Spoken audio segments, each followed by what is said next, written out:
स्वागत है। आज हम सिविल सेवा परीक्षा यानी यूपीएससी की तैयारी पर मिली जानकारी का विश्लेषण कर रहे हैं। हमारे पास कई तरह के स्रोत हैं, जैसे तैयारी की रणनीतियों पर लेख, परीक्षा का पैटर्न, कौन सी किताबें या अखबार पढ़ें, नोट्स कैसे बनाएं और हाँ, कामकाजी लोगों के लिए भी कुछ सलाह है जी। तो हमारा मकसद है कि इन सब स्रोतों से जो सबसे अहम बातें हैं या शायद कुछ अलग रणनीतियां हैं उन्हें निकालें, ताकि ये जो इतनी बड़ी तैयारी है उसे समझने में थोड़ी आसानी हो। तो चलिए देखते हैं इसमें क्या खास है। बिल्कुल। और देखिए, यूपीएससी को भारत की सबसे मुश्किल परीक्षाओं में गिना जाता है। आपके स्रोतों में भी 2023 की सफलता दर का जिक्र है, करीब 0.078%, बहुत ही कम। हाँ, वाकई काफी कम है। तो इससे ये साफ है कि एक अच्छी रणनीति और समझ होना कितना जरूरी है। तो सबसे पहले ये परीक्षा है क्या? मतलब आपके दिए दस्तावेजों के हिसाब से ये अखिल भारतीय सेवाओं जैसे आईएएस, आईपीएस और केंद्रीय सेवाओं में भर्ती के लिए है। और इसके 3 चरण बताए गए हैं। हाँ, बिल्कुल। पहला है प्रारंभिक परीक्षा, मतलब प्रीलिम्स। इसमें 2 ऑब्जेक्टिव पेपर होते हैं, एक जनरल स्टडीज का और दूसरा सीसैट, जो कि क्वालिफाइंग होता है। अच्छा, सीसैट सिर्फ क्वालिफाइंग है? जी। उसके बाद आती है मुख्य परीक्षा यानी मेंस। इसमें 9 पेपर होते हैं लिखने वाले, 2 भाषा के पेपर होते हैं, वो भी क्वालिफाइंग, और बाकी जो 7 पेपर हैं, निबंध, सामान्य अध्ययन के 4 पेपर और 2 वैकल्पिक विषय के, वो आपकी रैंक तय करते हैं। और फिर आखिर में होता है व्यक्तित्व परीक्षण, जिसे हम आमतौर पे इंटरव्यू कहते हैं। और जैसा स्रोतों में लिखा है, इस पूरी प्रक्रिया में लगभग 1 साल तो लग ही जाता है। और योग्यता की शर्तें भी हैं, जैसे राष्ट्रीयता, शिक्षा में ग्रेजुएशन, उम्र सीमा जो सामान्य वर्ग के लिए 21 से 32 साल है, और प्रयासों की संख्या भी तय है। जी, सामान्य वर्ग के लिए 6 प्रयास। ये सब बेसिक जानकारी हैं जो पता होनी चाहिए। एनसीईआरटी किताबें कक्षा 6 से 12 तक की, ऐसा लगता है कि ये नींव के लिए सबसे जरूरी है। हाँ, ये बात बिल्कुल सही है। इतिहास, भूगोल, राजनीति, अर्थशास्त्र, विज्ञान, इन सब विषयों की बेसिक समझ के लिए एनसीईआरटी से बेहतर कुछ नहीं। भाषा बहुत सरल होती है। आपके एक लेख में तो कक्षा 11 की इतिहास एनसीईआरटी की कुछ खास चैप्टर भी बताए गए हैं जो मेंस पेपर 1 के लिए उपयोगी हैं। अच्छा। एनसीईआरटी के बाद फिर नंबर आता है स्टैंडर्ड किताबों का, जैसे भारतीय राजनीति के लिए एम लक्ष्मीकांत की इंडियन पॉलिटी। ये तो लगभग हर कोई पढ़ता है। आपके नोट्स में भी इसके भाग 1 पर खास जोर दिया गया है, संविधान की विशेषताएं, मौलिक अधिकार, कर्तव्य वगैरह। हाँ, ये तो हुई किताबों की बात। अब करंट अफेयर्स, ये कितना महत्वपूर्ण है? आपके हर लेख में इसका जिक्र है। बहुत ज्यादा।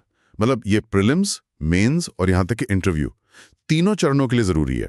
रोज अखबार पढ़ना तो लगभग सभी स्रोतों में अनिवार्य बताया गया है। कौन से अखबार? अंग्रेजी में द हिंदू और इंडियन एक्सप्रेस का नाम बार बार आता है। हाँ, और आपके एक लेख में इन दोनों का फर्क भी समझाया है। द हिंदू को थोड़ा निष्पक्ष और संक्षिप्त बताया गया है, और इंडियन एक्सप्रेस को उसकी खोजी पत्रकारिता के लिए। हिंदी माध्यम के लिए भी दैनिक जागरण, पंजाब केसरी, नवभारत टाइम्स जैसे नाम सुझाए गए हैं। लेकिन सिर्फ पढ़ना काफी है या कुछ और भी करना होता है? नहीं, सिर्फ पढ़ना काफी नहीं है। लेख में साफ लिखा है कि सिलेबस से जुड़े हिस्सों पर ध्यान दें, एक्टिव होकर पढ़ें, मतलब सवाल पूछते हुए, और सबसे जरूरी नोट्स बनाएं। अच्छा, नोट्स बनाने की बात आई तो एक लेख नोट्स बनाने की तकनीक पर भी है।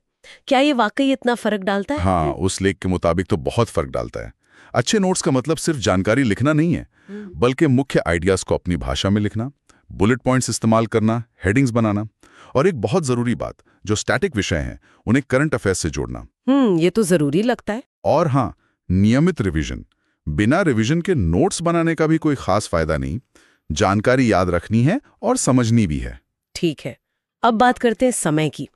तैयारी कब शुरू करनी चाहिए, और वो लोग जो नौकरी कर रहे हैं वो कैसे करें?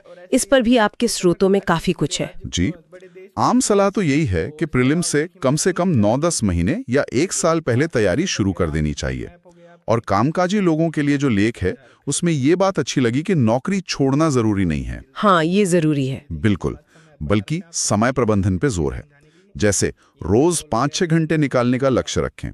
इसे बांटा जा सकता है, कुछ सुबह काम से पहले, कुछ शायद लंच ब्रेक में करंट अफेयर्स देख लिया, और कुछ शाम को काम के बाद। और वीकेंड्स का इस्तेमाल रिवीजन और मॉक टेस्ट के लिए करने की सलाह दी गई है। और हाँ, ये भी कहा गया है कि शायद मेंस परीक्षा के समय कुछ लंबी छुट्टी लेने के बारे में सोच सकते हैं। तो अगर हम इन सभी स्रोतों का एक निचोड़ निकालें, तो क्या बातें सामने आती हैं? एक तो हो गया स्ट्रक्चर्ड प्लान, हाँ बिल्कुल, एनसीईआरटी से मजबूत नींव, हाँ, करंट अफेयर्स पर अच्छी पकड़, स्मार्ट तरीके से नोट्स बनाना, और सबसे जरूरी लगातार लगे रहना, है ना? जी हाँ, निरंतरता बहुत जरूरी है। और एक और बात जो इन स्रोतों से समझ आती है वो ये कि ये परीक्षा सिर्फ जानकारी या रटने का टेस्ट नहीं है। ये आपकी विश्लेषण करने की क्षमता, आपकी समझ और अलग-अलग विचारों को एक साथ देखने की क्षमता, इन सब का भी परीक्षण है। हाँ, मतलब सिर्फ ज्ञान नहीं। नहीं, सिर्फ ज्ञान नहीं। इंटरव्यू का उद्देश्य भी तो यही बताया गया है। सिर्फ जानकारी नहीं, बल्कि आपकी मानसिक सतर्कता, सामाजिक गुण, इन सब को परखना। ये सोचने वाली बात है कि क्या यूपीएससी की तैयारी सिर्फ एक परीक्षा पास करने का तरीका है, या फिर ये दुनिया को, अपने समाज को ज्यादा गहराई से समझने का एक सफर भी बन सकती है। शायद इस पर सोचा जा सकता है। बिल्कुल।